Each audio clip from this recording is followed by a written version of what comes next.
Бул видеодо ЖРТ математика бөлүмү боюнча алгачкы видео болуп жатат. Негизги тестке киргенден мурда биздин билишибиз керек болгон бир канча нерселер бар да.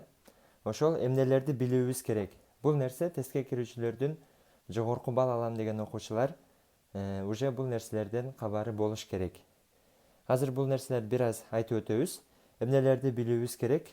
ЖРТдан кирип жатабыз. ЖРТда негизги эки бөлүм бар, билебиз. Тил бөлүмү жана математика бөлүмү. Тил бөлүмүнөн канча суроо? 30-30дан 90 суроо. Математика бөлүмүнөн 60 суроо. Эми аны билебиз, туурабы? Математикадан 60, тилден 90 суроо. Эми биринчи нерсе макул математикадан келет экен. Анда биз эмнени билишибиз керек?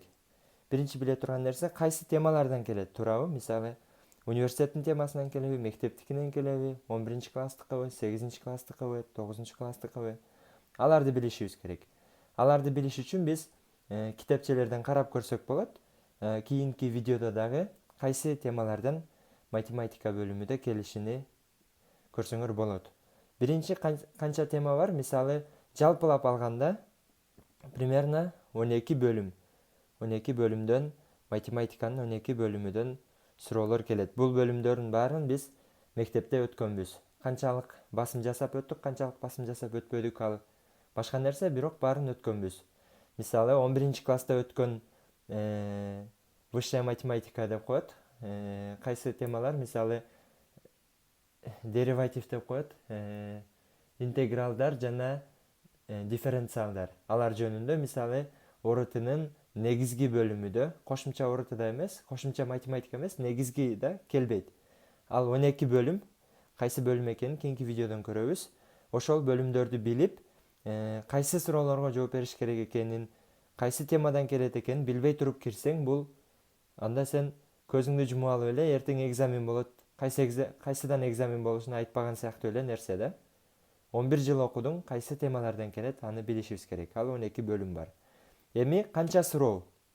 Суроолор 30 суроо биринчиде, математиканын биринчи бөлүмүдө, жана 30 суроо экинчи бөлүмүдө болуп туруп, жалпы 60 суроо келет.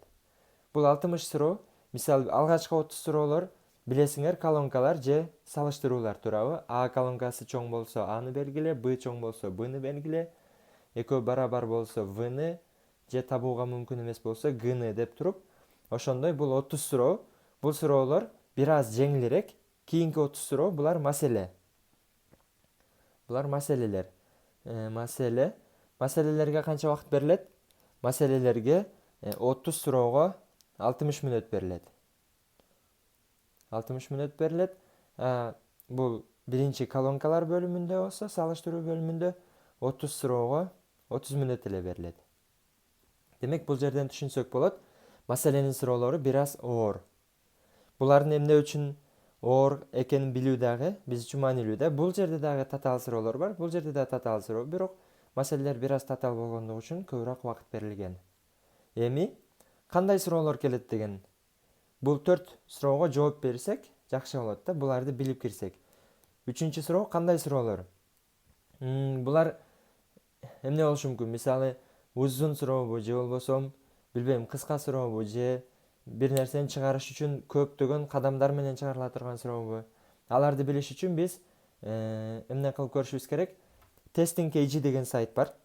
Testing KG. Бул сайтка сөзсүз кирип, testing.kg. Ушул сайтка кирсек, анын ичинде онлайн суроолор деген бар. Же билбейм, азыр так атын айта албайм. Ошол жерден тапсаңар, ЖРТ деген бөлүмүдө онлайн силер ар бир тема боюнча, мисалы, негизгини математика бөлүмү, аналогия бөлүмү боюнча, же болбосо кошумча математика, кошумча химия боюнча суроолордун прототиптери, суроолордун түрлөрү бар да. Ошол жердеги суроолорду көрсөңөр, татаалдыктары кандай экенин көрөсүңөр. Ошол татаалдыктагы суроолор берилет. Муну ким түзгөн? Муну Цомо түзгөн. Цомо же болбосо кыргызча билимди баалоо жана окутуу усулдары борбору деген. Ушул организация түзгөн, ушул борбор түзгөн.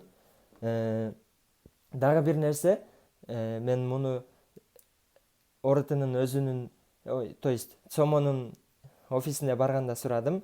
ОРТны, ар жылы боло турган ОРТны тендер менен тандашат экен. Мисалы бир эле бул менин билишимче ушунча жылдан бери СОМО организациясы өткөзүп келет ОРТны.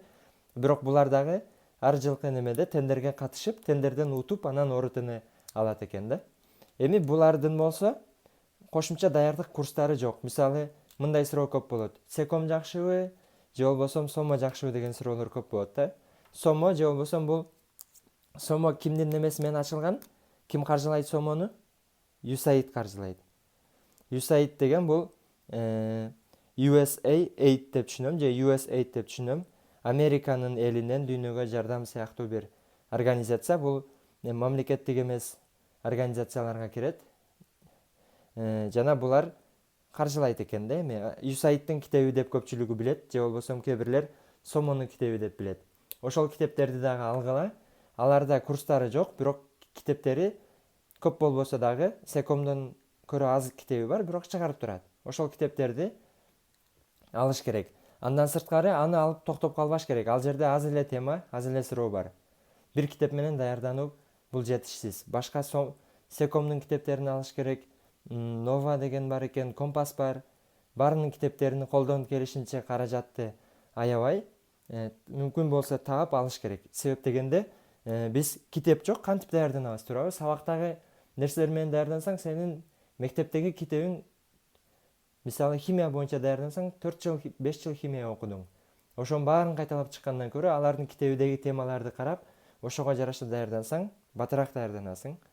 Ошондуктан китептерди баарын алганы аракет кылышыбыз керек. Анан кандай кошумча курстар болсо барып, колдон келишинче үйрөнө бериш керек. Себеп дегенде өз алдыңча отуруп үйрөнгөн башка, ал курстарда башка.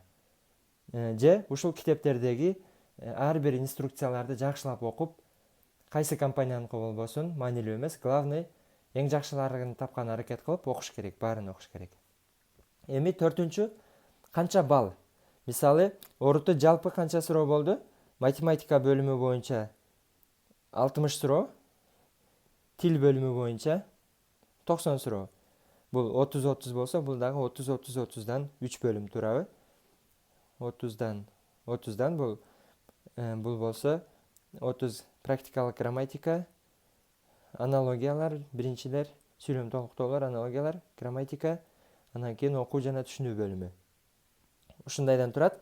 Эми мен математикага канча, тилге канча бөлүнүшүн точно билбейт экем, так билбейт экем, бирок эмнени билем, оор суроолор балдары көбүрөөк, көп балл, оор суроо, көп балл.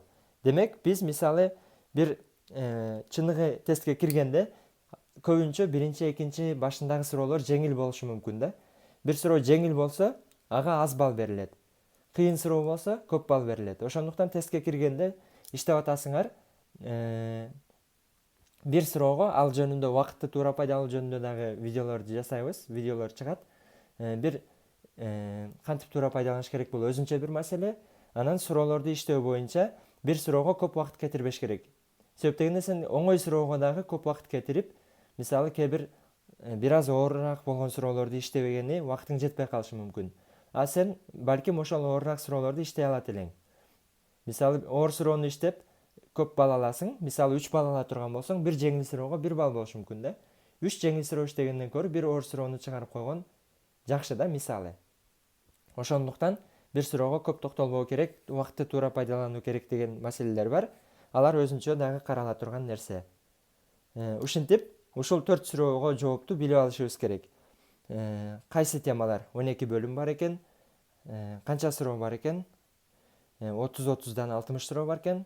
Кайсыда? ЖРТ математикада. Кандай суроолор? Ал суроолордун түрүн көрүш үчүн же тесттин KG сайтынан табасыңар, же USAID-дин китебин алып. Мен бул жерде айта турган нерсе, бул организация менен эч кандай байланышым жок. СЕКОМдун китептерин дагы алгыла, мунун да китептерин алгыла, баарын алып көрүп, иштеп, кандай суроолор экенин көргүлө. Анан канча балл экени айтылды. Мисалы, татаал суроолорго көбүрөөк балл, жеңилирээк суроолорго жеңил балл, азыраак балл. Бирок көп айырма жок. Менин оюмча максимум 2 эсе, 3 эсе болушу мүмкүн. Жеңил суроого 1 балл болсо, эң оор суроого 3 балл болушу мүмкүн. Бирок 4-5 болуп кетсе, бул бир аз кыйын болуп калат деп ойлойм. Бирок мен азыр дана айта албайм, так айта албайм. Кайсы суроо канча эң көп канча балл, бир суроого эң аз канча балл экенин. Бирок борбордун өзүнөн барып сурадым, алар айтты, жеңил суроого азыраак, оор суроого бир аз көбүрөөк балл берилет деп. Эми бул математика бөлүмү боюнча кыскача киришүү жана кыскача билүү, эң биринчи билүүбүз керек болгон нерселер жөнүндөгү видео болду.